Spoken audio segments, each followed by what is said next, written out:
سلام حبيباتي، معاكم بنت قالمة. أنا اليوم عملت لكم غريبيات الفرشيطة. هي جت روعة وطرية، تدوب في الفم. شوفوا القوام تاعها كي نقسمها لكم. هي جت طرية بزاف وتجي مرملة. شوفوا كيف ما جات. تابعونا للأخير باه تستفادوا. شوفوا الطراوة كيف ما تجي طرية، تجي روعة، تذوب في اليد قبل الفم.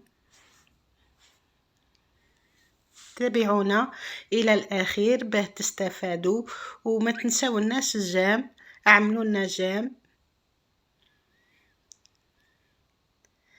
درك أنا حطيت لكم في الصحن التقديم باه تشوفوها مليح. ودرك نروحوا مع المقادير حبيباتي. أنا عندي كاسة سمن لازم يكون بالحرارة الغرفة، وعندي كاسة سكر قلاصي ناقص صبع، وثلاثة كيسان فرينة. درك أنا حطيت المقلاة على النار، على نار هادئة، ونقعد نخلط في الفرينة حتى يتنحى منها البخار هذاك باه تشيح معانا. مش نحمروها، ما تحمروهاش، ونقعد نخلط فيها هيك على نار هادئة برك حتى يتنحى منها البخار، وبعد نحيها، مش ما نحمروهاش. بالطريقة دي كي تبدا تعمل معاكم هيك حبيبات نحيوها. هاهي انا نحيت لها البخار برك لي فيها، ما حمرتهاش. ودركا جبت صيار باه نصفيها، خاطر تعمل لكم هيك حبيبات. درك انا صفيتها هيك بالسيار مليح، ونحطها على جهة. لازم تخليوها حتى تبرد باه تخدموا بها. وانا عندي كاس تسمن، لازم تعملوها بالحرارة الغرفة، تكون طرية معاكم. وعندي كاس سكر، لازم تغربلوه حبيباتي، عفوا.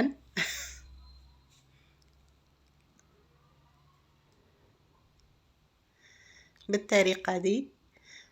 ودركا نخلط هيك شوي، وبعد نولي نطلعها حتى تبيض معايا، الخليط يولي ابيض معاكم. وكي تعملوها بيديكم، اعملوا بيديكم بصح. كي تلموا العجينة حطوها في الثلاجة تبرد شوي، وبعد به توليو تخدموا بها باه يتنحالها طراوة. كي تعودوا راح تخدموا بها اعجنوها شوي، وبعد ولي واخدموا بها. انا لهنا تفصلي المقطع. كي بليتها انا حطيت الفرينة كاملة، لازم تحطوها كاملة. وكي تجيكم هيك الفرينة تتفتت، اقعدوا اعجنوا فيها برك حتى تلم معاكم، ما تخافوش.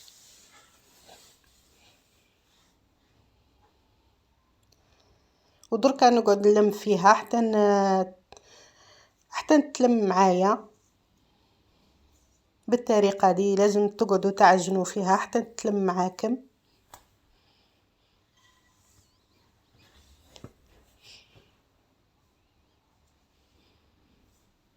درك انا لميتها وحطيتها لهنا في الصحن.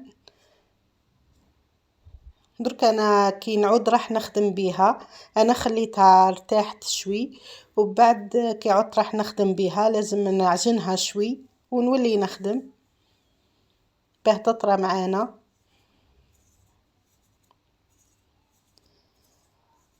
درك انا قسمتها على زوز هيك، ونعملها حربوش هيك طويل، وبعد نولي نعملها هيك بالفرشيطة على الجوانب الكل.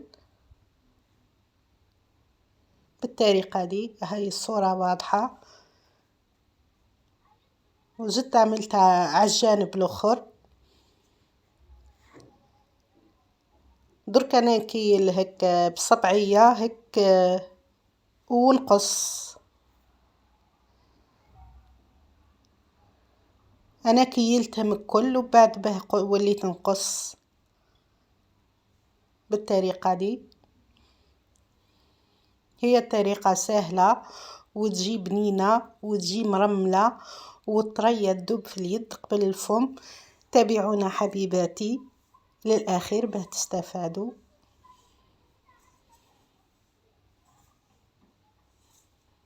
دركا كي تهزوا الحبة هزوها غير بشوي خاطر يطرية بزاف، وعدلوها على الجوانب وحطوا في البلا اللي طيبوا فيه. درك انا كي بديت نحط في البلا شعلت الفور على نار متوسطة، ما تعملوها لا زايدة لا ناقصة، اعملوها متوسطة. كي طيب لكم من تحت زيدوا شعلوا لها طرف من الفوق باه طيب لكم مليح، وخليوها بيضة خاطر انا تاعي نسيت عليها الحقيقة احمرت لي شوي بالطريقة دي. وتجيكم طرية تجيكم روعة. تابعونا للأخير باه تستفادوا. شوفوا كيف ما جات،